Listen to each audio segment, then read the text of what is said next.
I am overjoyed to see you all here. Actually, the whole night I was working on Melbourne seekers, that they should come today and should establish their realization very well. Now, we have to understand few things about Sahaja Yoga very clearly, and there is no compromise on these few things that we have to accept.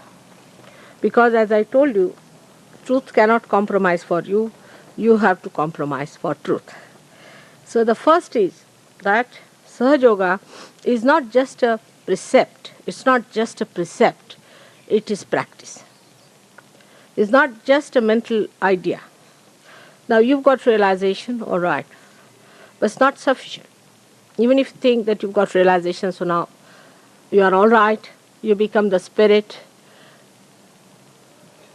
all right, but still it is more a mental conception than the real identification.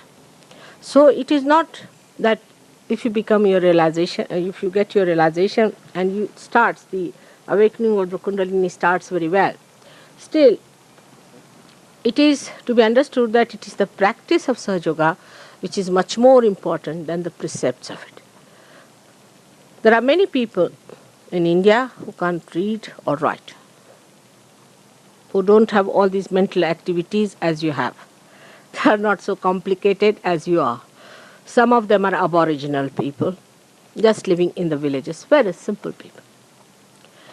They get realization. They feel the joy much faster than the complicated ones feel. And they just start working on it. You have to work it out. This is not a compassion that speaks, talks, elaborates, and advertises, but it works. Sahaja Yoga is a thing that works, the religion that works. And this is what we must understand first of all, that it is not the talking, it is not the precept that you are a great soul. You have to become. Not that you are not, you are, but you have to be aware of it. More light has to flow into you. Definitely you must be something special to get it, no doubt. But you must allow your lamp to be cleared out, cleansed, so that more light is given. And it works wonders for people who honestly want to ascend in spirituality. As I told you before also, that it is a concept many people have, that Sahaja Yoga cures people. It's not true.